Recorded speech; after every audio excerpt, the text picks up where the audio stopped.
चलिए समझ लेते हैं एक बार, ठीक है। बैंक के बारे में हम लोग अध्ययन कर रहे हैं, बैंकिंग सिस्टम के बारे में। बैंक की जो सबसे महत्वपूर्ण काम होता है वो क्या होता है? जनता के पैसे को जमा करना और उस पर सुरक्षा प्रदान करना, ठीक है। जो पैसे बैंक के पास ये आते हैं जनता के द्वारा, अगेन बैंक क्या करती है, जब ये पैसे, ये मुद्रा पूंजी के रूप में इसके पास सुरक्षित हो जाती है, इसी पूंजी का इस्तेमाल करती है क्या? ऋण देने, ठीक है। और यही कमाई होती है क्या? बैंक की, ठीक है।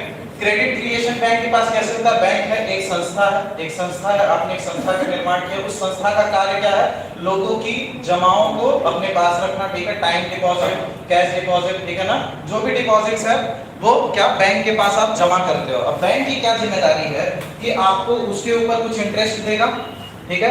वो इंटरेस्ट कहीं ना कहीं से बैंक को निकालना पड़ेगा, तो बैंक उस इंटरेस्ट को निकालने के लिए क्या करता है? लोन प्रोवाइड करता है, ठीक है। उन लोगों के पैसे लेता है जिनके पास पैसे अधिक हैं या फिर जो सुरक्षित रखना चाहते हैं, और उन लोगों को पैसे प्रदान करता है जिनको पैसों की आवश्यकताएं हैं, ठीक है। तो जब ये पैसे प्रदान करता है, सपोज दैट जब ये डिपॉजिट करता है, तो इसके ऊपर अगर ये बोलता है ठीक है मैं 5% का आपको इंटरेस्ट इसके ऊपर दूंगा, ब्याज दर जो होगी आपके जमा करने पे एक साल में मैं 5% के हिसाब से दूंगा, ठीक है। ऋण जो देना रहता है वो मान लीजिए 7% के हिसाब से, वही राशि है। 2% यहाँ पे आप देख रहे हो मुनाफा हो रहा है, यही बैंक की कमाई होती है। इसी के जरिए क्या बैंक अपनी पूंजी बनाती है और उसके बाद उससे साख सृजन करती है, क्रेडिट क्रिएशन करती है। बैंक क्या है? ऋण बांट रही है, ठीक है ना।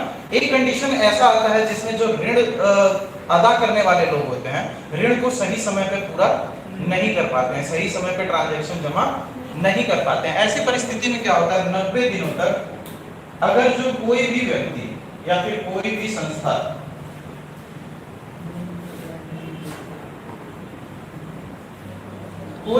या फिर कोई भी संस्था 90 दिन तक बैंक के लोन को चुकाने में असमर्थ पाया जाता है, ऐसे संपत्तियों को क्या बोलते हैं?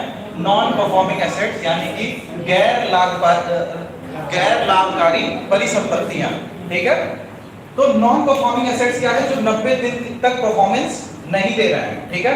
ये क्या करते हैं ना, हमारी जो देश की अर्थव्यवस्था होती है, जब भी नॉन परफॉर्मिंग एसेट्स की मात्रा हमारे अर्थव्यवस्था में अधिक पाई जाती है या फिर बढ़ती है, वो क्या होता है? साख सृजन पे बुरा प्रभाव करता है, ठीक है। अब आप देखो किस तरह से बुरा प्रभाव करेगा। ये बैंक है, ये लोन बांट रहा है, इससे इसको क्या मिल रहा है? क्रेडिट मिल रहा है, पैसे मिल रहे हैं। यही क्रेडिट क्या हो रहा है? मार्केट में तरलता प्रदान कर रहा है, ठीक है। अब ये जनता क्या हुआ? जब ये बैंक इस ऋण को जनता को दिया, ये जनता क्या हुई? यहां से गायब हो गई। यहाँ पे वापस जो साख क्रिएट होने वाली थी वो क्रिएट नहीं हुई, बैंक के ऊपर बर्डन जाएगा। अब ये जो पैसे बैंक दिए वो किसका है? जनता के ऊपर। इसके एनडीटीएल का पैसा था, नेट डिमांड टाइम लायबिलिटी, इसके एनडीटीएल का पैसा था, वो इसने दिया था, ये लेकर के तो भाग गया। फंसा कौन यहाँ पे? बैंक, नॉन परफॉर्मिंग एसेट्स में। ये क्या करता है? बैंक के पास जब ये तरलता की कमी होगी, जब साख की कमी होगी, तो ये क्या करेगा? जनता में कम से कम ऋण बांटेगा। ये क्या होगा? जब नॉन परफॉर्मिंग एसेट्स की संख्या किसी बैंक में बढ़ जाएगी तो वो कोशिश करेगा पहले जितने बढ़ गए उनको कंट्रोल में लाए, उसके बाद आगे हम ऋण बांटें। इस तरह से बैंक सोचेगी, ठीक है। बैंक क्या करेगी? ऋण बांटना कम कर देगी, और जैसे ही ऋण बांटना बैंक कम करेगी, जनता में जो पहुंचने वाली तरलता है उसकी मात्रा ऑटोमेटिकली कम हो जाएगी। समझ रहे हो आप? तो अर्थव्यवस्था में हमारे साख सृजन जो होना है, जो पूंजी का निर्माण होना है, वो नहीं होगा, ठीक है। तो एनपीए के बढ़ने से जो साख सृजन है उस पे गलत प्रभाव पड़ रहा है। दूसरी चीज क्या है? जब भी नॉन परफॉर्मिंग एसेट्स होते हैं तो जीडीपी पे भी गलत प्रभाव पड़ता है, यानी कि आपका जो जीडीपी बढ़ने की प्रक्रिया है, पूंजी निर्माण होगा नहीं, नए निवेश होंगे नहीं, नए निवेश नहीं होंगे तो उत्पादन पे भी असर होगा। निवेश क्या करता है? आपके अर्थव्यवस्था में तरलता प्रदान करता है। तरलता प्रदान करने से क्या होता है? उत्पादन का स्तर बढ़ता है। जब उत्पादन का स्तर बढ़ेगा तभी जीडीपी भी बढ़ेगा। यहाँ पे आप क्या करोगे? जैसे ही एनपीए की संख्या बढ़ती है, क्या होता है?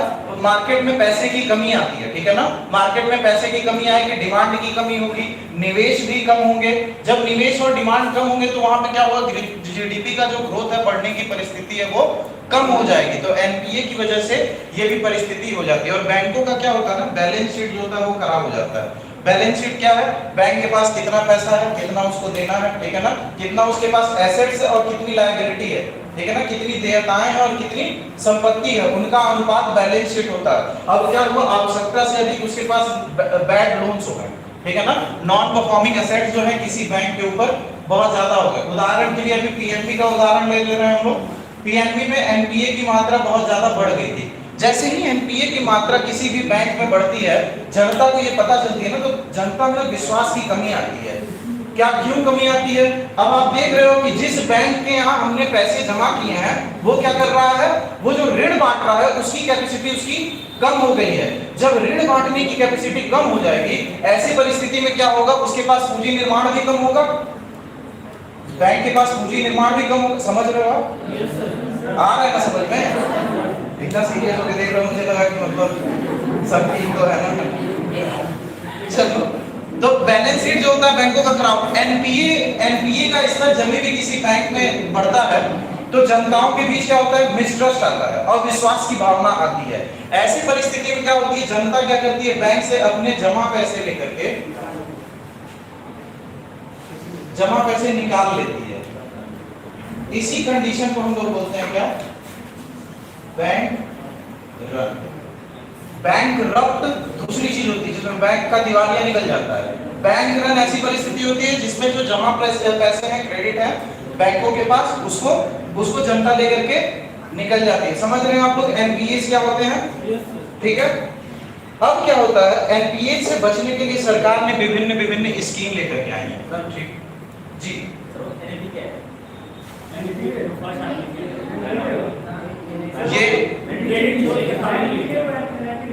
ये मैं बताया हूं कि ये बढ़ रहा है जब एमपीए की संख्या। अच्छा, इतना एडजस्ट कर लिया करो यार। ठीक है, हो जाती है गलती, मैं भी इंसान हूं, इंसान होने की वजह से गलतियां होती हैं। अब क्या हुआ, एमपीए की मात्रा जैसे ही आपकी अर्थव्यवस्था में बढ़ती है, आपके अर्थव्यवस्था में क्या, इसका हमेशा गलत प्रभाव पड़ता है। इसलिए गवर्नमेंट हमेशा चाहेगी कि जो एनपीए की मात्रा है उसको कंट्रोल में रखा जाए। एनपीए की मात्रा को कंट्रोल में रखने के लिए सरकार द्वारा विभिन्न स्कीम लेकर के आए गए हैं। ठीक है, एनपीए का जो स्तर अभी है वो आप लोग नोट्स में देखेंगे 2022 में क्या स्तर है, 10.1% का है सरकारी बैंकों के अंतर्गत एनपीए का। और जितने भी डिटेल है आप लोग जब नोट्स में देखोगे तो वहां पे डिटेल में आपको मिल जाएगा। हम लोग डायरेक्टली आते हैं स्कीम्स पे। सबसे पहले जो स्कीम सरकार ने लॉन्च की थी वो था डीआरटी, डेब्ट रिकवरी ट्राइब्यूनल। ठीक है, डेब्ट रिकवरी ट्राइब्यूनल। इसको आईबीसी के अंतर्गत इंसॉल्वेंसी एंड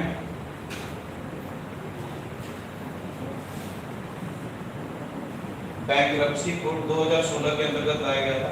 इसमें क्या है कि ये एक ऐसा प्लेटफॉर्म था जिसमें जो बैंक के एनपीएस हैं, ठीक है ना, उनमें जो दूसरी पार्टी है उनको क्या डीआरटी के माध्यम से, डेट रिकवरी ट्राइब्यूनल के माध्यम से, विशेषज्ञों की मदद से क्या इनको दूर किया जाता था। बैंकों के जो नॉन परफॉर्मिंग एसेट्स थे, गैर लाभकारी परिसंपत्तियां थी, उनको सॉल्व करने के लिए, ऋण की मात्रा को कम करने के लिए, एनपीए की मात्रा को कम करने के लिए 2016 में ये आईबीसी के अंतर्गत लाया गया था। अगला जो है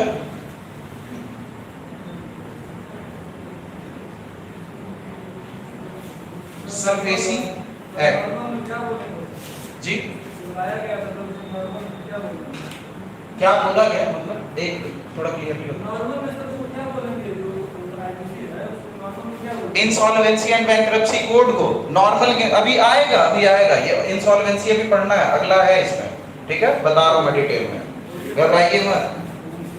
ठीक है, सरफेसी एक्ट दूसरा लेकर के आया गया सरकार के द्वारा। इसमें क्या कहा गया कि जितने भी बैड लोन्स हैं बैंक के जितने भी बैड लोन्स हैं वो क्या लोन रीस्ट्रक्चरिंग कंपनीज को बेच दिए जाएंगे। बैंक के पास एनपीए है, ठीक है, ये क्या बेच दिए जाएंगे किसे? एआरसी को।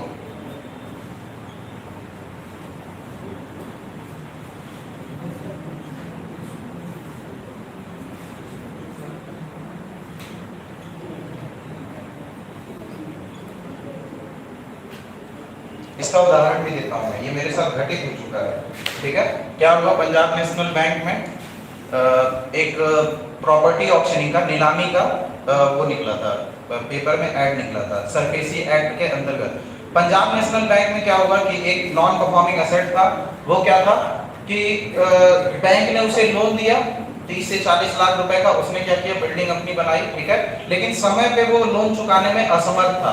बैंक को पता चला कि ये नॉन परफॉर्मिंग एसेट्स है, तो उसने क्या किया कि उस बिल्डिंग की नीलामी करने का निर्धारण किया। ठीक है, उस बिल्डिंग की नीलामी हुई, मैंने उस पर बिडिंग की, ठीक है, और मैंने उसको ग्रहण कर लिया। अब क्या हुआ कि वो व्यक्ति मतलब स्पेसिफिक क्या हुआ, कोर्ट में लेकर के इस मामले को लेकर चला गया कि सर जिस दौरान मैंने ये पेमेंट नहीं की थी वो जो पीरियड था ना वो कोविड-19 का था, और उस समय सरकार क्या दे रही थी, छूट दे रही थी कि जो भी व्यक्ति लोन की राशि जमा नहीं कर पा रहा है समय से, उसको सरकार छूट देगी लगभग 1 साल तक या फिर कुछ समय तक ये टर्म था। ठीक है, तो वो इस बिना पे क्या हुआ था, केस बना रहा था। बैंक क्या करती है इसमें, जब भी नॉन परफॉर्मिंग एसेट ज्यादा बढ़ने लगते हैं उसके बैंकों में, तो क्या करती है, उनकी संपत्तियों को जब्त करती है और उसमें नीलाम कर देती है। ठीक है, बैंक या तो क्या करेगी, अपने एमपीओ को किसके हाथ में दे देगी, asset restructuring company. Asset restructuring company क्या, जो संपत्ति को बेच करके मुद्रा प्राप्त कर ले रहे हैं, समझ रहे हो आप, संपत्ति जो बैंक उनको प्रदान कर रही है, कह रही है कि सर देखो ये फलाने श्यामलाल है, श्यामलाल ने मुझसे 40 लाख रुपए लिए थे, इसने ये प्रॉपर्टी कराई है, ये चीज गिरवी में रखा था। ठीक है, अब ये क्या हुआ, चलिए ठीक है सर आपका ये बैड लोन है श्यामलाल का, वो श्यामलाल के घर पे गया, वो कहा कि सर देखो नोटिस प्रोवाइड कर दिया कि आपने 90 दिन तक बैंक को क्या जो राशि प्रदान करनी चाहिए थी वो प्रदान नहीं की है, आपको क्या करना पड़ेगा, आपके प्रॉपर्टी की नीलामी होगी। ठीक है, नीलामी में जो धनराशि प्राप्त होगी उससे बैंक क्या करेगा, अपने लोन की भरपाई पूरी कर लेगा। ठीक है, समझ रहे हो आप। तो ये एसेट रीस्ट्रक्चरिंग कंपनी क्या होती है, इनका काम ये होता है कि जो बैड लोन्स होते हैं उनकी परिसंपत्तियों को बेच करके उनसे जो पूंजी प्राप्त होती है वापस बैंक को लौटा देना। ठीक है ना, सरफेसी एक्ट के अंतर्गत ऐसे प्रावधान थे। ये एक्ट है, अधिनियम है। एआरसी ये प्राइवेट कंपनी भी हो सकती है, जैसे पंजाब नेशनल बैंक किसी प्राइवेट कंपनी को भी, एसेट रिस्ट्रक्चरिंग कंपनी ये गवर्नमेंट भी हो सकती है, प्राइवेट भी हो सकती है। ठीक है ना, अमीन जैसे ये पता है, ये अमीन जो होते हैं ना, जो तहसील स्तर पे, ब्लॉक स्तर पे क्या होते हैं, लोकल लेवल पे जो ऋण ले लेते हैं किसान वगैरह जी, ये इनका बैंक के साथ टर्म्स रहता है। हाँ, आपस में शेयर हो जाती है, जो भी प्रॉफिट मतलब एसेट को बेच के पूंजी जो मिली, इनका जो चार्ज लगेगा, जो फीस होगा एक बैड लोन को खत्म करने का, वो ये कंपनी ले लेगी, बाकी जितनी इनकी पूंजी होगी ये इन्हें वापस कर देगी। समझ रहे हो आप। अगला जो है तीसरे नंबर पे,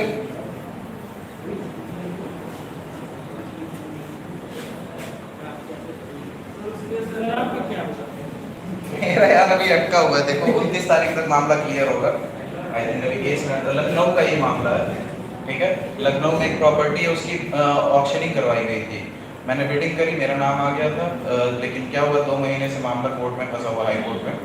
वो बताया ना कोविड-19 वाला एक्सक्यूज दे रहा है कि सर कोविड-19 था, मेरे बच्चे मर गए, मेरा परिवार नहीं है, ये है वो है, दुनिया भर की मतलब स्टोरीज उसकी इमोशनल चालू है। कोर्ट खैर बोला है कि सर देखिए ऐसा है कि 90 दिन की बात रहती तो मैं फिर भी समझता, आप 1.5 साल से नहीं जमा कर रखे हो, आपका बिजली बिल 5 लाख का बाकी है, कहाँ तक हम मैनेज करें। समझ रहे हो, ऐसी कंडीशंस हैं, लेकिन आप जानते हो आप सही भी रहते हो ना, फिर भी न्यायिक प्रक्रिया में आपको टाइम लगेगा, क्योंकि आपको एक प्रोसीजर से होकर के गुजरना पड़ेगा।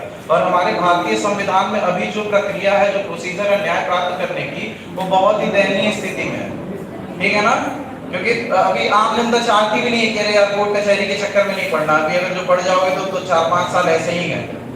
समझ रहे हो आप, तो ऐसे सिस्टम है। खैर कोई बात नहीं, धीरे धीरे बदलाव होगा हमारे यहाँ, परिस्थितियां बदलेगी। अगला जो स्कीम है वो है JLF,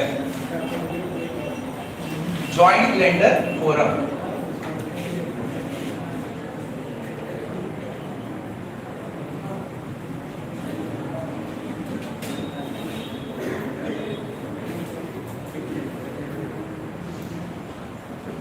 सर अगर आप वाले जो केस में अगर आप जीतते हैं तो ठीक है आपको मिल जाएगा, अगर वो जीतता है फिर आपके पैसे मेरे जितने पैसे मुझे वापस ब्याज के साथ मिलेगा, ब्याज के साथ मिलेगा, इंटरेस्ट के साथ। और क्या यार, इकोनॉमिक्स के टीचर हो यार, थोड़ा तो दिमाग लगाऊंगे।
शुरू करते हैं। देखिए,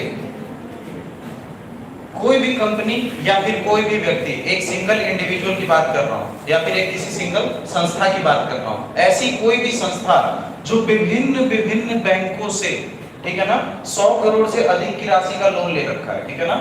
क्या है, मान लीजिए बैंक बी है, इससे 20 करोड़ का ले रखा है, इससे 50 करोड़ का, इससे 80 करोड़ का, इससे 70 करोड़ का, इससे 10 करोड़ का, ऐसे करके विभिन्न विभिन्न बैंकों से इस कंपनी की या फिर इस व्यक्ति की जो ऋण प्राप्ति करने की शुल्क है वो 100 करोड़ से ऊपर हो गई है, ज्यादा हो गई है। ऐसी परिस्थिति में क्या होगा, इन सारे बैंकों को, और क्या हो गया है कि ये कंपनी एनपीए बन गया है, ठीक है ना।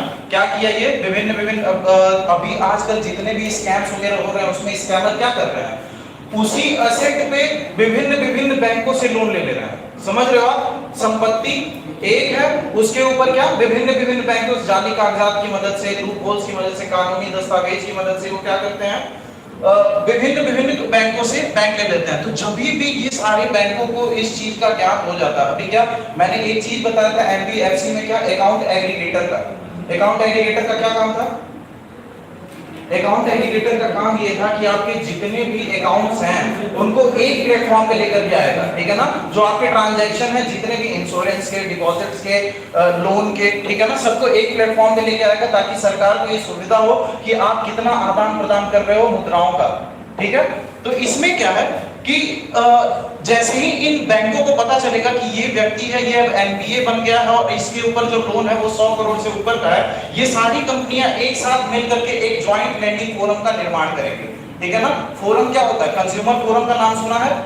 ये क्या करती है, ग्राहकों की सुनवाई करती है, अगर जो उनके साथ अन्याय करती है कोई संस्था है तो उनको न्याय प्रदान करती है। ये जेएलएफ जो है, ये जो फोरम है, इसका क्या काम रहेगा कि इस व्यक्ति से पैसे वसूल करना। अब ये क्या करेगी, तुरंत से सीएपी का निर्माण करेगी, करेक्टिव एक्शन प्लान, मतलब कि ऐसा प्लान जिससे इस समस्या का सॉल्यूशन किया जा सके, ठीक है ना। ज्वाइंट लेंडर फोरम के अंतर्गत जब भी कई बैंकों को इस चीज का ज्ञान हो जाता है कि एक कोई व्यक्ति या फिर कंपनी एक नॉन परफॉर्मिंग एसेट बन गया है, उसके ऊपर ऋण की जो मात्रा है वो 100 करोड़ से ऊपर चली गई है, ऐसे परिस्थिति में ये सारे बैंक्स मिलकर के जेएलएफ का निर्माण करेंगे। इस जेएलएफ का क्या काम होगा कि तुरंत ये करेक्टिव एक्शन प्लान लेकर के आएगी, कितने दिन के अंतर्गत, 45 दिनों के अंतर्गत, 45 डेज के अंतर्गत, ठीक है। और इस समस्या का समाधान करेगी, ठीक है। जेएलएफ समझ में आया। एक बार और देखिए, सपोज दैट ये एक व्यक्ति है, ठीक है ना, इसको नीरव मोदी ही मान लो, ठीक है, विजय मान लिया, मान लो, कोई भी मान लो यार, ठीक है। अब क्या हुआ, ये एक व्यक्ति है, इसने क्या किया, इसको पूंजी की आवश्यकता पड़ी, पूंजी की आवश्यकता पड़ी, ये इस बैंक से जाकर के ले लिया, ठीक है। फिर पूंजी की आवश्यकता पड़ी, ये इस बैंक से जाकर के ले लिया, फिर पूंजी की आवश्यकता पड़ी, ये इस बैंक से जाकर के ले लिया, ठीक है। ऐसे करके इसने 4-5 बैंकों से एक साथ उधार ले लिया, ठीक है। जैसे ही अकाउंट एग्रीगेटर के साथ पता चला कि अरे ये जो लोन ले रखा है वो तो 100 करोड़ से ऊपर का है, ठीक है। अगर जो इसकी पेमेंट लगातार आ रही है, ठीक है, किसके पास, बैंक के पास, तब तक तो ठीक है। अगर जो इसकी पेमेंट लगातार आ रही है, जैसे ही इसकी पेमेंट 90 दिन तक रुक जा रही है, मतलब कि जैसे ही ये नॉन परफॉर्मिंग असेट बन जा रहा है, ये कंपनीज के पास क्या जा रही है, अलार्म जा रही है। अगर जो इसके लिए एनपीए बना तो ये बाकी बैंकों को इन्फॉर्म करेगा कि सर देखो ये फलाना ग्राहक है, मेरे यहाँ एनपीए की तरह बिहेव कर रहा है, आप भी देख के रखना, ठीक है। अगला बैंक भी सतर्क हो जाएगा, इस तरह करके सारे बैंक सतर्क हो जाएंगे, सब मिलकर के क्या करेंगे, ठीक है। व्यक्ति विशेष ये है जिसका सारे बैंकों का नुकसान भरना है, ठीक है। सारे बैंक मिल करके क्या करेंगे, ज्वाइंट लेंडिंग फोरम का निर्माण करेंगे, एक फोरम बनाएंगे, ठीक है। Punjab national bank, SBI, IDBI, HDFC सब बैठे फोरम का निर्माण किए। फोरम को क्या बोलेंगे, सर देखो 45 दिन के अंदर सीएपी लेकर के आओ और हमें इस चीज से निजात दिलाओ। अब ये क्या करेगा, इस फोरम का यही कार्य होगा कि इस व्यक्ति से डील करना। अब ये बैंक निश्चिंत है, ये फोरम बना करके निश्चिंत हो गए। अब इनको क्या एक्शन प्लान की मदद से क्या मिलेगा, इस एनपीए से छुटकारा मिलेगा। क्योंकि क्या है कि इंटरेस्ट सिर्फ एक बैंक का नहीं ना है, सारे बैंकों का है, इसलिए फोरम का निर्माण सारे बैंक मिल करके करते हैं, ठीक है ना। एक बेंच बनाते हैं, बेंच से बैठ करके सारे लोग क्या प्रॉपर बैंकिंग सिस्टम का निर्माण करते हैं, ज्वाइंट लेंडिंग फोरम का निर्माण करते हैं। जी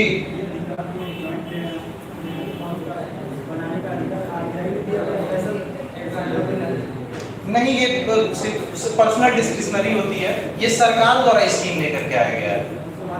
जी जी, जैसे बैंकिंग सिस्टम जो है उसको सुचारू रूप से चलाने की जिम्मेदारी किसकी है, सरकार की है।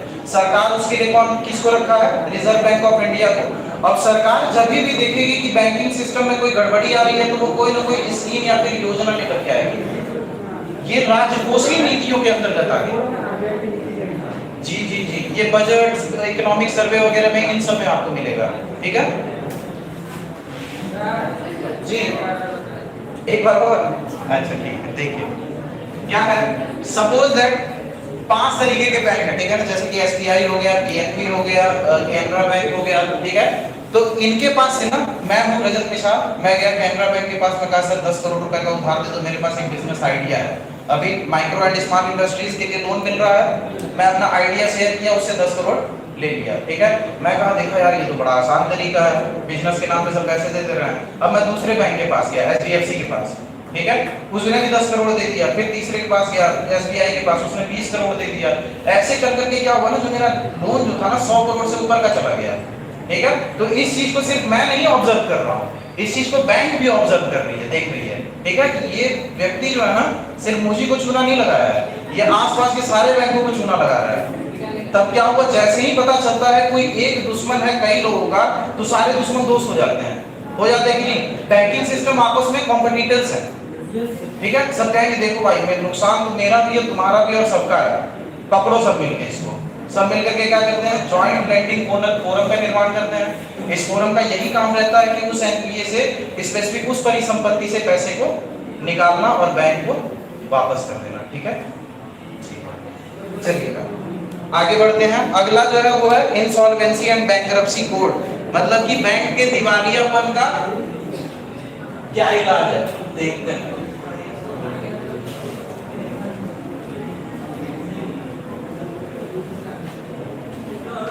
जी हाँ जी जी, अगर जो इससे नहीं हुआ ना तो उसको लिक्विडेशन करते हैं, समापन करते हैं, ठीक है ना। कि ये व्यक्ति विशेष है, ये कार्य नहीं कर पा रहा, तो उसके ऊपर फिर उससे लीगल एक्शन लिया जाएगा, समझ रहे हो आप। तो लीगल एक्शन के आधार पर जाहिर सी बात है किसी के प्रति अगर आप लीगल एक्शन दोगे तो या तो पेनल्टी भरेगा या तो उतनी सजा काटेगा, समझ रहे हो आप। दो प्रावधान होते हैं, या तो आप पेनल्टी भरिए या तो आप सजा काटिए, ठीक है। हाँ तो सजा काट यार, 100 करोड़ के लिए कितने साल तक सजा काटे जाओगे,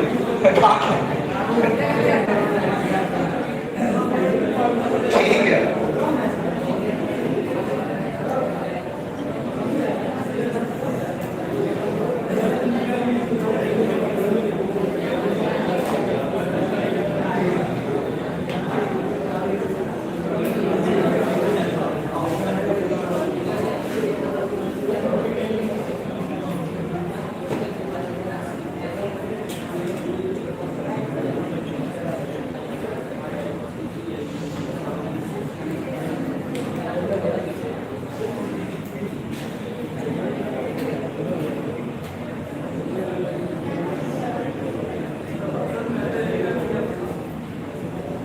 क्या हो गया?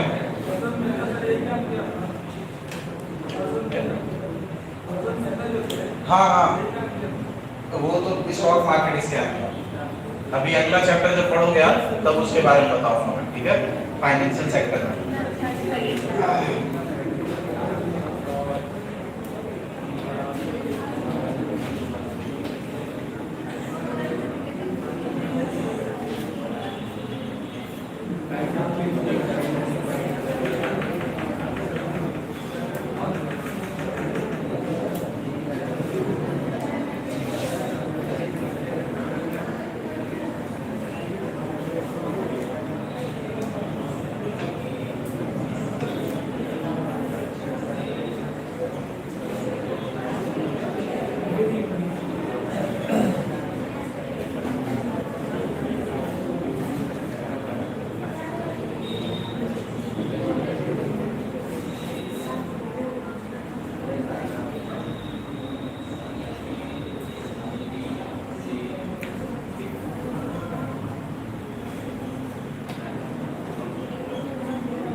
इंसॉल्वेंसी एंड बैंकरप्सी कोड ये 2016 में लेकर के आया गया था, ठीक है।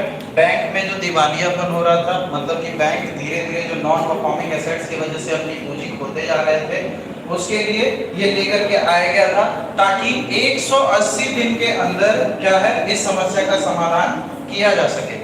जब भी 2016 के बाद क्या हुआ था ना, उस समय के अंतर्गत हमारी अर्थव्यवस्था जो थी ना, हम लोग तेजी से लोन बांट रहे थे। हम लोग तेजी से लोन क्यों बांटते हैं? जब भी अर्थव्यवस्था में तरलता की मात्रा को बढ़ाना रहता है तो बैंकों को ये इंडिकेशन दिया जाता है कि अपने ब्याज दरों को कम करिए, ठीक है। इंटरेस्ट रेट कम होगा तो जनता क्या करेगी? ज्यादा से ज्यादा लोन लेगी, ठीक है। पहले जो 9% में लोन मिल रहा था अब 7% में मिलेगा तो आप ज्यादा लोगे कि अरे भाई इससे पहले कि इंटरेस्ट रेट बढ़े फटाक से लोन ले लो और घर बनवा लो, ठीक है, हमारे बाल बच्चे खुशी रहेंगे। ऐसे कंडीशन में क्या होता है कि ज्यादा अत्यधिक ऋण बांटने की वजह से ना बैंकों के पास नॉन परफॉर्मिंग एसेट्स की संख्या बढ़ते चली गई। नॉन परफॉर्मिंग एसेट्स बढ़ने की वजह से बैंकों में ये स्थिति आ गई कि वो दिवालियेपन के कगार पे आ गए। इनसे निपटने के लिए सरकार ने क्या इंसॉल्वेंसी एंड बैंकरप्सी कोड लेकर के आया था 2016 के अंतर्गत। इसमें क्या कहा गया कि 180 दिन के भीतर विशेषज्ञों के आधार पर, मतलब विशेषज्ञों की मदद लेकर के नॉन परफॉर्मिंग एसेट्स को क्या करना है? सही करना है ताकि दिवालियापन जो बैंक का है उससे बचा जा सके, ठीक है ना। और अगर जो 180 दिन में ये सॉल्व नहीं हो पाता है तो तुरंत उसके समापन की प्रक्रिया प्रारंभ कर दी जाए, ठीक है ना। समापन की प्रक्रिया को क्या बोलते हैं? लिक्विडेशन बोलते हैं। क्या करते हैं? संस्था को हम लोग ब्लैक लिस्टेड में डाल देते हैं, उसको समाप्त कर देते हैं कि ये अब परफॉर्म नहीं कर रहा ताकि वो आगे चल के किसी और बैंकिंग सिस्टम को प्रभावित न कर सके, ठीक है ना। इंसॉल्वेंसी बैंकरप्सी कोड में क्या होता है? विशेषज्ञ यानी कि स्पेशलिस्ट का डिमांड काफी ज्यादा था, ठीक है ना।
पीसीए है, अगला जो टॉपिक है वो है PCA, prompt corrective action. Reserve bank of India जब भी देखती है किसी भी बैंक के में, ठीक है ना, किसी भी बैंक में जो क्या है सीआरएआर पढ़ा था कल आपने, कैपिटल एडिक्वेशन रेशियो, ठीक है। उसके बाद क्या है एनपीए, नॉन परफॉर्मिंग एसेट, और तीसरा क्या है return on asset. Return on asset क्या, बैंक ने जो संपत्ति का निर्माण किया उसके ऊपर जो प्राप्तियां हो रही हैं, ठीक है ना, बैंक के द्वारा जो संपत्ति निर्माण की गई है उसके ऊपर जो प्राप्तियां हो रही है वो रिटर्न ऑन एसेट्स है। इसके ऊपर ना एक निर्धारित सीमा बनाती है कौन, reserve bank of India, RBI के द्वारा एक निर्धारित सीमा बनाई जाती है। अगर जो उतने तक कोई बैंक मेंटेन नहीं कर पाता है तो रिजर्व बैंक ऑफ इंडिया के द्वारा कुछ ना कुछ प्रतिबंध उसके ऊपर लगाए जाते हैं, ठीक है। सपोज दैट कोई कंपनी है जहां पे एनपीए की मात्रा एक दिए हुए स्तर से ऊपर बढ़ गई है। अब रिजर्व बैंक ऑफ इंडिया क्या बताएगी कि इससे ज्यादा अगर जो इसकी एनपीए की मात्रा बढ़ेगी तो ये बैंक दिवालियापन से गुजर सकता है, ठीक है ना, ये बैंक बैंकरप्ट हो सकता है।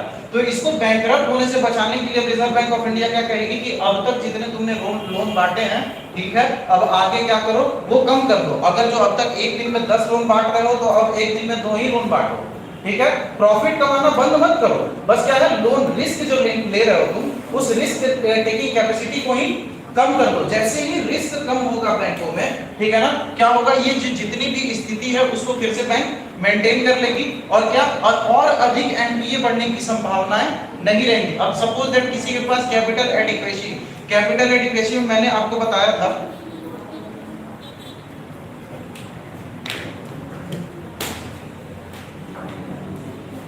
कितना परसेंट था, 10.5% था। सपोज दैट 8% इसका कैपिटल बफर था, ठीक है ना, कोर कैपिटल था। अब ये जो 8% है, सपोज दैट बैंक के पास ये भी नहीं है, ये 6% पे आ गया है, ठीक है ना। रिजर्व बैंक ऑफ इंडिया ने क्या बोला है कोर कैपिटल कितना होना चाहिए, 8% होना चाहिए। बैंक के पास कितना आ गया 6%। ऐसी परिस्थितियों में क्या करेगा कि जैसे ही रिजर्व बैंक ऑफ इंडिया को पता चलेगा इसके पास सीआरएआर की वैल्यू कम है तो ये क्या कहेगा कि ऋण जो बांटना तुम कर रहे हो उसको कम कर दो ताकि तुम्हारे पास पहले इस लेवल पे चले आओ, ताकि कहीं तुम दिवालियेपन में न चले जाओ, कहीं बैंकरप्ट न हो जाओ बैंक, ठीक है। तो जब भी इन 3 चीजों की, ये 3 आयाम रिजर्व बैंक ऑफ इंडिया ने रखा है, इसकी एक निश्चित निर्धारित सीमा है, ठीक है। इस सीमा के ऊपर जब भी बैंक बढ़ती है तो फिर क्या करती है रिजर्व बैंक ऑफ इंडिया, प्रतिबंध लगाती है उनके पेमेंट सिस्टम पे, बैंकिंग सिस्टम पे, ऑपरेशन सिस्टम पे, ठीक है ना, उनके कार्य करने के तरीकों पे, ठीक है। रिजर्व बैंक ऑफ इंडिया को जो भी मतलब नीति बनाने पड़ते हैं उनको बचाने के लिए वो बनाती है, ठीक है। प्रॉम्प्ट करेक्टिव एक्शन का यही अर्थ है, ठीक है ना।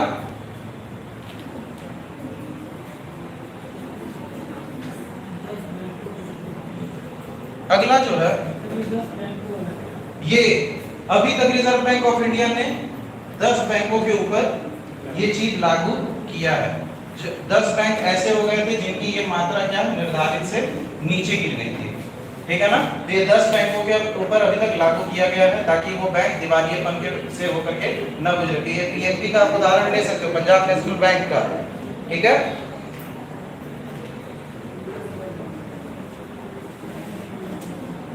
अगला जो हेडिंग है वो है क्या,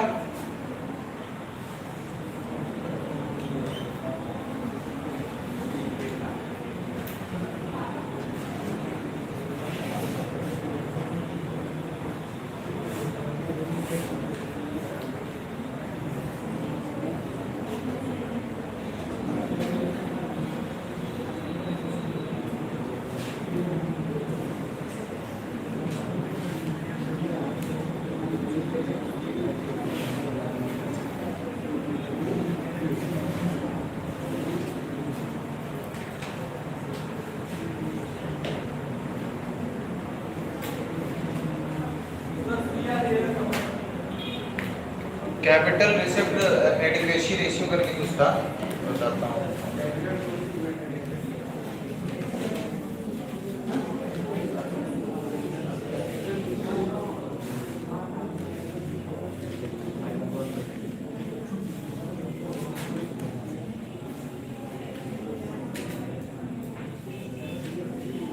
capital to risk weighted asset ratio, ठीक है। ये चीजें चीजें आप लोग को बतानी चाहिए। चलिए देखिए, अगला जो है वो है क्या, पारा है, ठीक है। इसमें क्या है, बैंक जो है, बैंक के पास जो भी बैड लोन होते हैं, बैड लोन मतलब वही एनपीए, नॉन परफॉर्मिंग एसेट, जो भी होते हैं वो बेच दिए जाते हैं। किसे?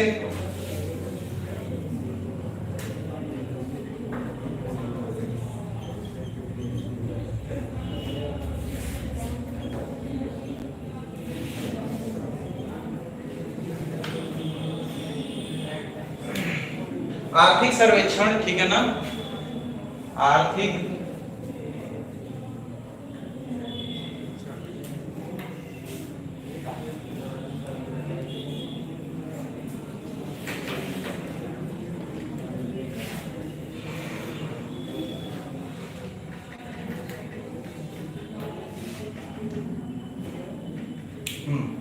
देखिए, आर्थिक सर्वेक्षण यानी कि इकोनॉमिक सर्वे 2016-17 वॉल्यूम 1 में क्या था, इसका प्रावधान दिया हुआ था। ये एक सलाह दी गई थी गवर्नमेंट की तरफ से, क्या कि बैंक है, सपोज दैट इनके पास एनपीए की मात्रा बहुत बढ़ गई है, हमें क्या है ना कि एक ऐसी संस्था का निर्माण करना होगा ना जिसका काम ही रहे कि इन एनपीए को खरीदे, ठीक है, इसे रिजॉल्व करे, रिजॉल्व करे मतलब इसको सुलझाए, ठीक है ना, और उसके बाद क्या, बैंकों को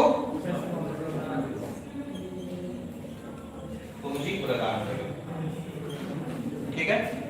बैड बैंक्स है, इसमें इकोनॉमिक सर्वे में क्या बोला गया कि आपको एक ऐसे बैंक का निर्माण करना पड़ेगा वो जो क्या करे, जो ये ऐसे लोनों को ही खरीदे जो परफॉर्म नहीं कर रहे हैं। अगर जो किसी बैंक का एनपीए है, पंजाब नेशनल बैंक का 10 एनपीए है, स्टेट बैंक का 20 एनपीए है, ठीक है, एचडीएफसी का 10 एनपीए है, तो क्या करेगा ये बैंक सबसे खरीद लेगा, ठीक है। Suppose that non performing assets, अगर जो कोई लोन 5 लाख का बांटा है बैंक, 5 लाख का लोन बांटा है, अब ये 5 लाख का लोन परफॉर्म नहीं कर रहा है, ठीक है ना, ये बैड बैंक यहाँ पे सामने आएगा, ठीक है, क्या बोलेगा कि ये मुझे बेच दो, ठीक है, ये 5 लाख तो मैं तुमको नहीं दूंगा, लगभग 4.5 लाख दे दूंगा, ठीक है।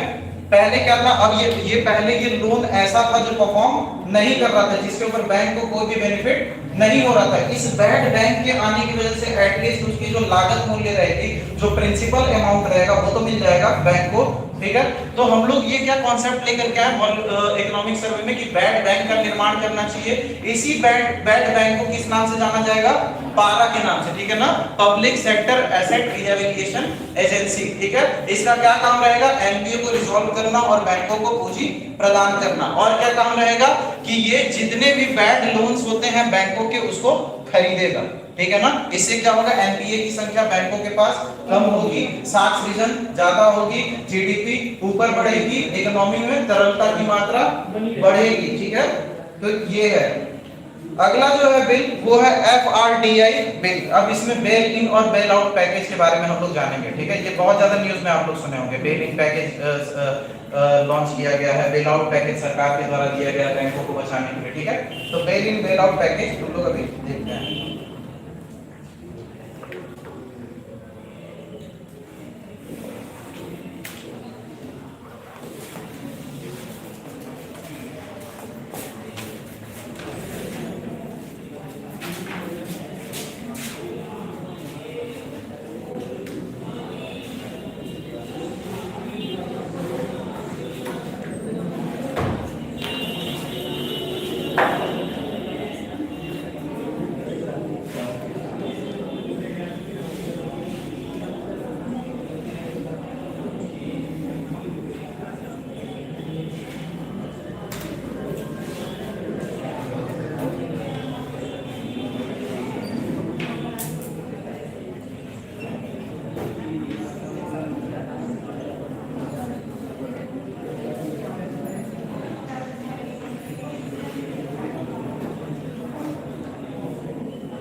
यार इसमें इंक खत्म हो गई है, दिक्कत हो रहा है।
चलिए समझते हैं FRDI बिल, ठीक है, ये एक बिल है जो सरकार द्वारा लेकर के आया गया क्या, बैंकों के दिवालियापन वाले स्थिति से निवारण करने के लिए, ठीक है।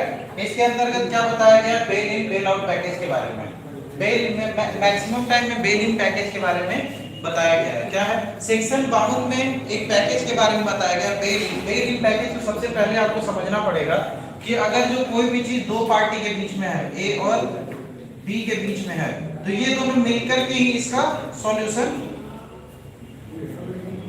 कर ले रहे हैं, ठीक है ना, कि इसने ऋण दिया, इसने ऋण वापस किया, या फिर इसने ऋण दिया, इसने ऋण वापस नहीं किया, तो ये दोनों आपस में मिलकर के क्या कर रहे हैं, स्ट्रक्चरिंग कर ले रहा है। या फिर इसको नुकसान हुआ तो ये संभाल लिया, इसको नुकसान हुआ तो ये संभाल लिया। बेल इन पैकेज में कभी किसी तीसरे पार्टी का हस्तक्षेप नहीं होता है। जब भी हम लोग बेल आउट पैकेज की बात करते हैं तो दो पार्टीज के बीच में तीसरा पार्टी आता है, यानी कि थर्ड पार्टी आता है पेमेंट करने के लिए, ठीक है, और इस मामले को सेटल करने के लिए। समझ रहे हो आप, बेल इन पैकेज में दो पार्टीज के बीच में समझौता होगा, जो भी होगा, इसको नुकसान होगा तो ये भरपाई कर देगा, इसको नुकसान होगा तो ये भरपाई कर देगा। समझ रहे हो आप। अब बेल आउट पैकेजेस में क्या है, आपको थर्ड पार्टी की जरूरत पड़ेगी। वो थर्ड पार्टी क्या करेगा, फिलहाल के लिए सपोज दैट मैंने आपसे 500 रुपए लिए, ठीक है ना, तो अभी मेरे पास पैसे नहीं है, लेकिन आपको 500 रुपए की आवश्यकता आ गई, ठीक है। अब मैं क्या करूंगा, किसी और से लेकर के, इनसे 500 रुपए लेकर के आपको हैंडओवर कर दूंगा, ठीक है, और क्या करूंगा, अभी मामले को संभाल लूंगा। तो इसमें क्या हुआ, मैंने थर्ड पार्टी का इस्तेमाल किया मामले को संभालने के लिए, समझ रहे हो आप? तो ऐसी परिस्थिति में क्या होता है, देखिए FRDI बिल जो था वो फाइनेंशियल रिजोल्यूशन और डिपॉजिट इंश्योरेंस के ऊपर आया हुआ था, ठीक है। इसमें क्या हुआ था, इसको विवाद में रखा गया था। ये कहा गया था ना कि सर इसमें क्या है, सेक्शन 52 में बेल इन पैकेज के बारे में दिया गया है, लेकिन बेल इन पैकेज से ज्यादा अच्छा बेल आउट पैकेज होगा, ठीक है ना। यही विवाद था कि बैंकों को बचाने के लिए बेल इन पैकेजेस ज्यादा अच्छा रहेगा या फिर बेल आउट। तो हम लोग समझते हैं कि बेल इन और बेल आउट पैकेजेस क्या होते हैं, क्या विवाद था इस पे। अभी भी ये अधिनियम जो है, ये बिल जो है, ये क्या है, ये विचाराधीन है जिसके पास, पार्लियामेंट्री कमेटी के पास, ठीक है ना। अब देखिए आप लोग समझते हैं कि बेल इन बेल आउट पैकेजेस क्या होता है। सबसे पहले बेल इन पैकेज को समझते हैं, ठीक है।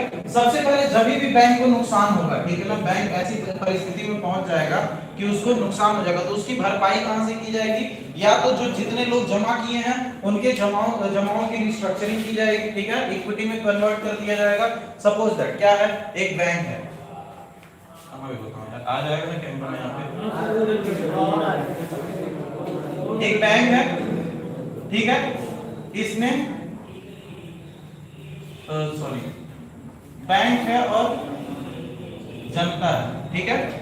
अब क्या है, ये बैंक में जनता के पैसे नहीं होते हैं, समझ रहे हो आप? जिसके पास जो पूंजी होगी वो किसके पैसे होंगे, जनता के होंगे। जब भी बैंक का नुकसान होगा तो किसके पैसे डूबेंगे, जनता के पैसे डूबेंगे, समझ रहे हैं आप? जब भी बैंक को नुकसान होगा तो जनता के पैसे डूबेंगे। तो क्या करेगा, ये जो पैसे डूब गए, अब ये बैंक क्या करेगा कि जितने पैसे जिसके जमा है उसके हिसाब से इक्विटी उसको प्रोवाइड कर देगा। समझ, इक्विटी कैसे बांटा जाता है, सपोज दैट, अब उदाहरण के लिए मैं देता हूं, आपके पास ये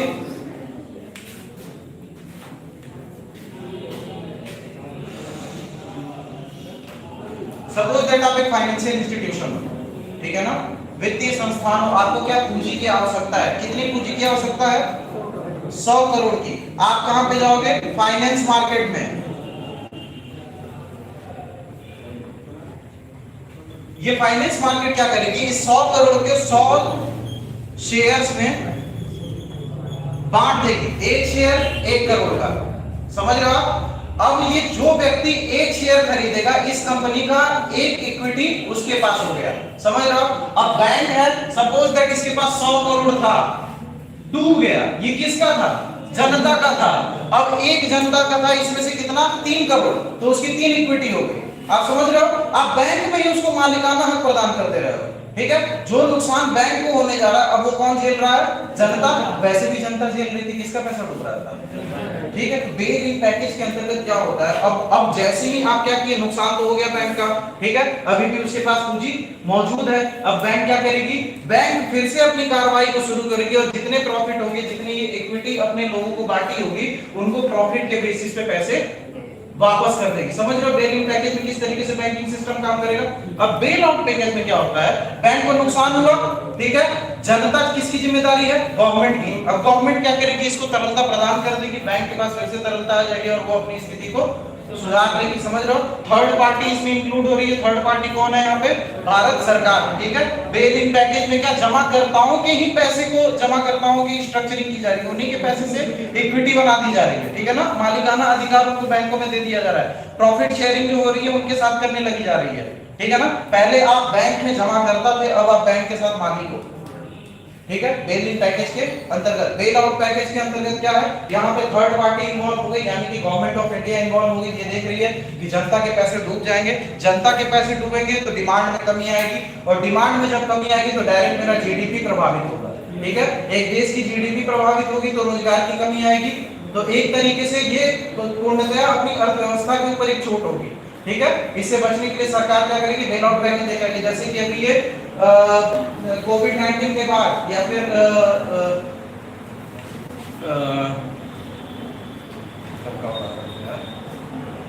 जब मंदी की स्थिति आ गई थी, बैंकों के पास पैसे की कमी हो गई थी, मोदी जी क्या बोले थे कि मैं निवेश करूंगा पैसा इतना सारा। वो इकोनॉमिक सर्वे में था, 2018 या 19 के इकोनॉमिक सर्वे में था, ठीक है ना। मोदी जी क्या कहे थे, बैंकों में तरलता प्रदान किए थे, किसकी मदद से, रिकैपिटलाइजेशन बॉन्ड की मदद से। अभी वो भी हम लोग देखेंगे, ठीक है। मुख्य लक्ष्य इसका क्या था, इसका मुख्य लक्ष्य था ये कि वो बीमा company, bank company, mutual fund, stock fund, ये जितने भी फाइनेंशियल इंस्टीट्यूशन है जो जनता को पैसे प्रदान करते हैं, इनके पास जितनी भी समस्याएं हैं इनका समाधान करना, मतलब इनका जो भी नुकसान हो रहा है वो इन पैकेजेस के माध्यम से, यानी कि इस बिल के माध्यम से इसका भुगतान करना या फिर सॉल्यूशन करना। ठीक है,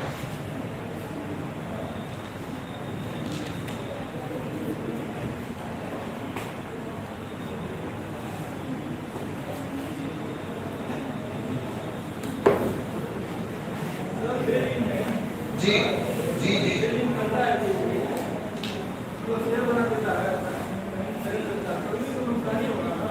नुकसान होगा, लेकिन धीरे धीरे, अब जैसे एक तरह से आपका पूरा पैसा डूब जाता है, अब धीरे धीरे करके आपको मिल जाएगा। जैसे आपने 10 लाख रुपए जमा किया था, अगर जो बैंक बैंकरप्ट हो गई तो आपको 10 लाख गया, सिर्फ एक ही लगा दिया है। देखिए, ठीक है, अब बैंक को क्या हुआ, नुकसान हुआ। अब बैंक क्या किया कि चलो ठीक है सर, देखो ये मेरा बैंक है, इसमें से कुछ पार्टनरशिप मैं आपको दे रहा हूँ। ठीक है, कल होकर के अगर जो मुझे 1 करोड़ के ऊपर 7% का इंटरेस्ट मिलता है तो 7% मैं आपको दे दूंगा। ठीक है ना, जैसे कि पहले हम लोग एक कंज्यूमर की तरह काम कर रहे थे, अब एक पार्टनर की तरह काम करेंगे।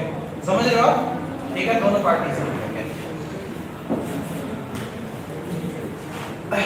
अगला जो है, बैंकिंग सिस्टम को सुचारू रूप से चलाने के लिए सरकार द्वारा एक स्कीम लेकर के आई गई थी जिसको बोला गया था मिशन इंद्रधनुष, जो कि 2015 में लेकर के आया गया था, जिसमें लगभग 7 आयाम हैं। हम लोग एक एक करके देख लेंगे कि सातों आयाम क्या हैं।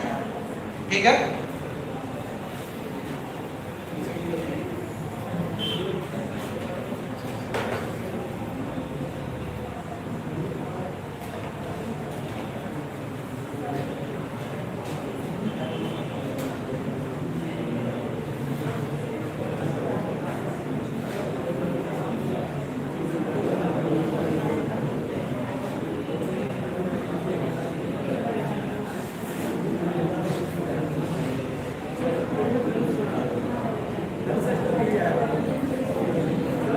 हाँ क्या हो किसमें? हेल्थ सेक्टर में आयुष आता है, ये बैंकिंग सिस्टम से जुड़ा ही हुआ है। ठीक है, क्या हुआ था, पब्लिक सेक्टर बैंक के सुधारों के लिए अगस्त 2015 में गवर्नमेंट ऑफ इंडिया के द्वारा ये लागू किया गया था। ठीक है, जिसमें विभिन्न विभिन्न आयामों के ऊपर ध्यान दिया गया था बैंकिंग सिस्टम को सुचारू रूप से चलाने के लिए। ठीक है, उनके जो व्यवस्था है, ऑपरेशन सिस्टम है, संस्करण सिस्टम है, उसको सही तरीके से चलाने के लिए सरकार के द्वारा ये लेकर के आया गया था। इसमें जो 7 आयाम थे जिनके ऊपर ध्यान दिया गया था, पहला जो था वो था ए से अपॉइंटमेंट, यानी कि बैंकों में जो कर्मचारी हैं उनकी नियुक्ति क्या है, पारदर्शिता से होनी चाहिए और कॉम्पिटिटिव मेथड से होनी चाहिए। बैंकिंग सिस्टम क्या है, ये एक ऐसा सिस्टम है जिसमें मुद्रा से जुड़ी हुई कार्रवाइयां होती हैं, और जहां पे भी मुद्रा का ट्रांजैक्शन होता है वहां पे भ्रष्टाचार का बहुत ज्यादा आगमन होता है। ठीक है, जहां पे भी पैसे का लेन देन होता है ना, सोचता है कि कहीं ना कहीं से 2 रुपए मार ही हुआ। ठीक है, तो ऐसी कंडीशन में क्या होता है, गवर्नमेंट ऑफ इंडिया क्या सोचती है कि बैंकों में जो नियुक्ति का कार्यक्रम होना चाहिए वो ऐसा होना चाहिए, जो उच्च पदाधिकारी नियुक्त किए जा रहे हैं वो निष्पक्षता से होनी चाहिए। ठीक है ना, दूसरी चीज क्या है, दूसरी चीज है बी से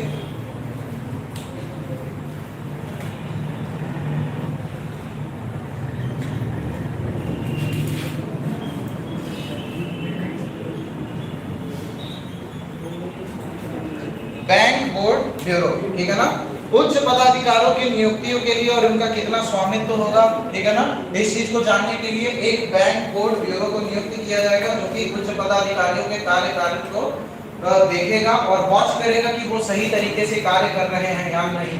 ठीक है ना, उसके बाद सी जो है वो है पूंजीकरण, यानी कि कैपिटलाइजेशन।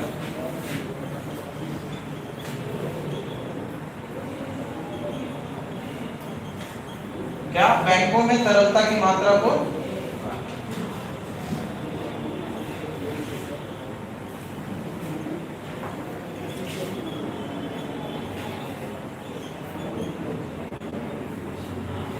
ठीक है, बैंकों में तरलता की मात्रा को बढ़ाना।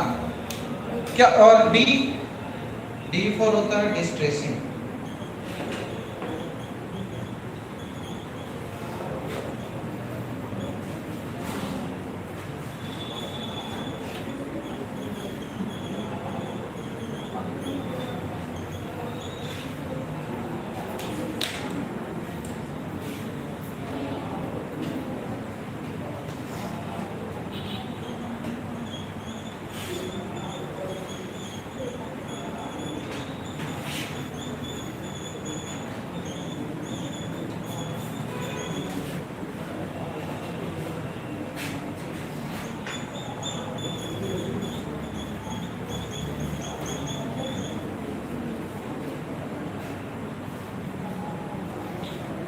समझ लेते हैं इसको एक एक करके।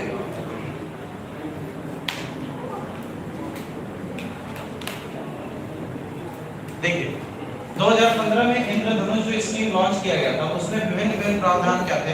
पहला अपॉइंटमेंट यानी कि नियुक्ति 2015 17 बोला हूं क्या नहीं यार 15 ठीक है ना कंफ्यूज मत होना।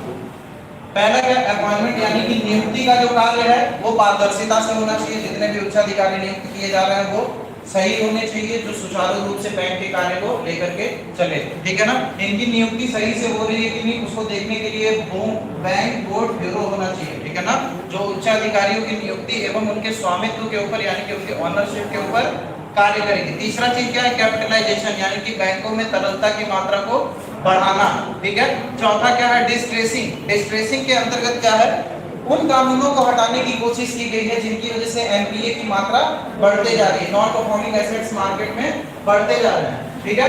चौथा क्या है, अरे ई फॉर एम्पावरमेंट। एम्पावरमेंट में क्या है, जितने भी बैंक के निर्णय लिए जाएंगे, बैंकों द्वारा जितने भी निर्णय लिए जाएंगे आर्थिक कल्याण करने के लिए या फिर मुद्रा वितरण करने के लिए, उसके अंतर्गत क्या करेगी, जो बैंक निर्णय बनाएगी सरकार उसमें कम से कम हस्तक्षेप करेगी, ठीक है ना। गवर्नमेंट जो अपना नोक झोंक है वो कम से कम स्तर पे रखेगी, ठीक है।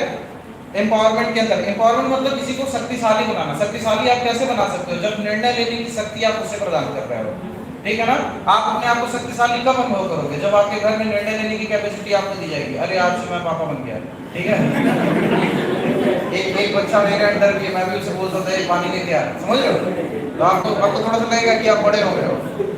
तो ऐसी चीजें आती हैं।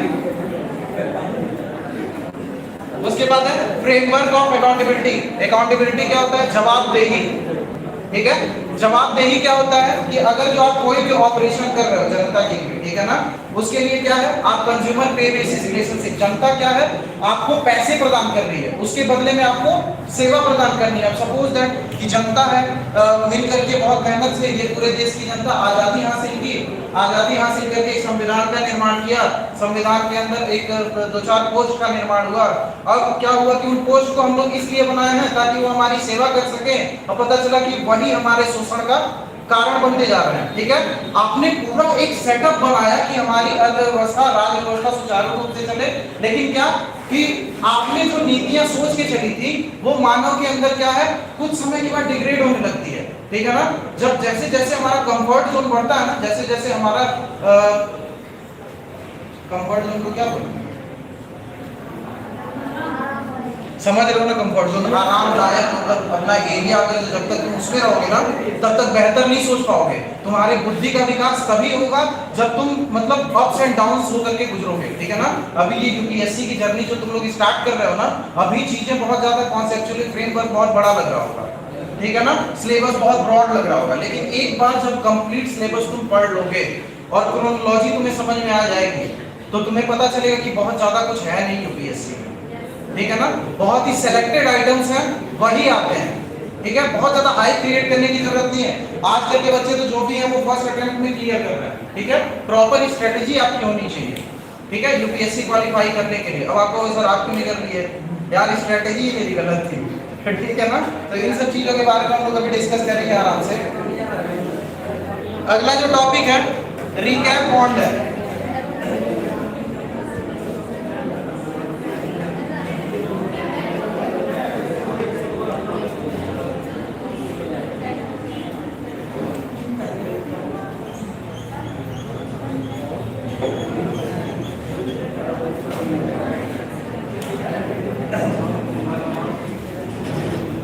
बस ये लास्ट टॉपिक है, ठीक है ना।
चलिए देखते हैं अगला जो टॉपिक है वो क्या है, रिकैप बॉन्ड है।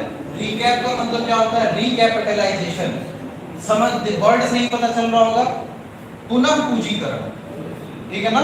क्या है, कैपिटलाइजेशन, बैंकों को कैपिटल प्रदान किया जा रहा है, पूंजी प्रदान किया जा रहा है। कैसे, उसके लिए गवर्नमेंट ने एक स्कीम निकाली। सबसे पहले किस समस्याएं, किन समस्याओं से निपटने के लिए गवर्नमेंट ने ये स्कीम निकाली, बढ़ी हुई तरलता का समायोजन। क्या, डिमोनेटाइजेशन के बाद बैंकों के पास तरलता की मात्रा बढ़ गई थी, एनपीए की भी समस्या बढ़ गई थी, और पब्लिक सेक्टर बैंक में पूंजीकरण करने की आवश्यकता सरकार को महसूस हुई। जब ये तीन कारण सरकार को महसूस हुए, सरकार ने क्या कहा रिजर्व बैंक ऑफ इंडिया को कि आप एक बॉन्ड जारी करिए। क्या, दोबारा पूंजीकरण करने के लिए, बैंकों को पुनर्पूंजीकरण करने के लिए एक बॉन्ड जारी करिए। ये क्या होगा, आरबीआई जो रिकैप बॉन्ड रिलीज करेगी उसको कौन खरीदेगा, पब्लिक सेक्टर बैंक, ठीक है ना। अब आप देखिए ये बॉन्ड किसका है, सरकार का है, सरकार का बॉन्ड है जिसको आरबीआई जारी कर रही है, खरीद रहा है कौन, पब्लिक सेक्टर बैंक। पैसा किसके पास है, पब्लिक सेक्टर बैंक के पास पैसा है। जैसे ही ये बॉन्ड खरीदेगी, ये पब्लिक सेक्टर बैंक यहाँ पे क्या प्रदान करेगी, पैसे, तरलता प्रदान करेगी, ठीक है। जब ये पब्लिक सेक्टर बैंक यहाँ से खरीदेगी और तरलता प्रदान करेगी, ये तरलता अगेन किसके पास जाएगी, गवर्नमेंट ऑफ इंडिया के पास। गवर्नमेंट ऑफ इंडिया फिर क्या करेगी, इसी बैंक की इक्विटी को खरीद लेगी। जब गवर्नमेंट ऑफ इंडिया इस बैंक की इक्विटी को खरीदेगी, यही पैसा सरकार कहाँ पे वापस कर देगी, बैंक के पास। बैंक का पैसा किसके पास पहुंच गया, बैंक के पास। इसी को बोला जाता है कैश न्यूट्रल ट्रेड।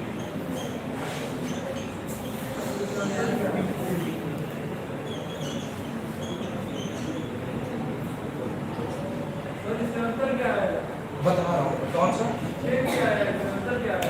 अंतर क्या है, बता रहा हूँ मैं समझा रहा हूँ अभी इसको डिटेल में, ठीक है। कैश स्वैप न्यूट्रल देखिए क्या होता है, जब भी आपके अर्थव्यवस्था में तरलता की मात्रा आवश्यकता से अधिक होगा, तो मैंने उसमें क्या बताया था आपको कि बहुत ज्यादा पैसे होने के ना चीजों के प्रति रुझान क्या होता है, बढ़ जाता है, इन्फ्लेशन रेट बढ़ने की संभावना होती है। ये क्लियर है, ठीक है। अब क्या करना है कि बैंकों में तरलता की मात्रा भी अधिक है, और बैंकों में तरलता की मात्रा अधिक भी होनी चाहिए, क्योंकि अधिक होने से ही वो अधिक ऋण बांटेगा। गवर्नमेंट को क्या देखना चाहिए कि बैंकों में जो तरलता की मात्रा है वो अधिक होनी चाहिए बैंकों के पास, ना कि अर्थव्यवस्था में। बैंक की बात कर रहा हूं स्पेसिफिक। ये क्या हुआ, सरकार को जब ये पता चला कि इनके पास तीन समस्या है, क्या, बढ़ती हुई तरलता है, दूसरा है एनपीए है, पब्लिक सेक्टर बैंक है। अब सरकार क्या करेगी, इन बैंकों को इस तरीके से पूंजी प्रदान करेगी कि मतलब कि उसकी पूंजी उसी के पास पहुंच जाए। अब आप देखो इसमें क्या होता है, रिकैप बॉन्ड है, एक बॉन्ड सरकार द्वारा रिलीज किया गया, सरकार ही रिलीज करी है, सरकार एक भी पैसा नहीं लगा रही है, सिर्फ क्या, बॉन्ड रिलीज करी है। अब इन बॉन्ड को कौन खरीदेगा, public sector bank. Public sector bank जब इसको खरीदेगा तो अपने यहाँ पड़ी हुई मुद्राओं को खर्च करेगा। वो मुद्रा किसके पास जाएगी, गवर्नमेंट ऑफ इंडिया, आरबीआई के पास जाएगी। आरबीआई किसको हैंडओवर करेगा, गवर्नमेंट ऑफ इंडिया को। सरकार के पास पैसे आ गए, ठीक है ना। सरकार को क्या करना था, पब्लिक सेक्टर बैंक का पूंजीकरण करना था, मतलब कि सरकार को पैसे कहां पे डालने थे, यहां पे डालने थे। अब इस सरकार ये क्या करेगी, ये जो बैंक थी जो यहां पे खरीद रही थी, इसी की इक्विटी को खरीद, suppose that state bank of India है, क्या करेगी, इसी की 40% इक्विटी को खरीद लेगी। जब स्टेट बैंक ऑफ इंडिया की इक्विटी को खरीदेगी तो वो पैसा कहां पे जाएगा, स्टेट बैंक ऑफ इंडिया के पास जाएगा। समझ रहे हो आप, बैंक से तरलता लेके वापस बैंक को ही प्रदान कर दिया गया। मतलब कि बैंक के पास क्या था, जो पैसा था वो पैसा भी आ गया, गवर्नमेंट बॉन्ड भी आ गया। मतलब कि क्या, बैंक क्या करेगा, उस गवर्नमेंट बॉन्ड्स को क्या करेगा, रिजर्व के तौर पे इस्तेमाल कर लेगा, ठीक है। और जो तरलता उसके पास चली जाएगी उससे साख निर्माण कर लेगा, ठीक है ना, क्रेडिट क्रिएशन कर लेगा। समझ रहे हो रिकैपिटलाइजेशन बॉन्ड का अर्थ क्या हुआ। इसमें क्या हुआ, कैश स्वैप न्यूट्रल डील, मतलब कि कैश का आदान प्रदान हो रहा है, लेकिन किसी भी चीज का वो समझौता नहीं हो रहा, सिर्फ गवर्नमेंट के एक नीति की वजह से किया जा रहा है। नीति का नाम क्या है, रिकैपिटलाइजेशन बॉन्ड, ठीक है ना। समझ में आया, आज के लिए इतना रहने दो। ये कैमरा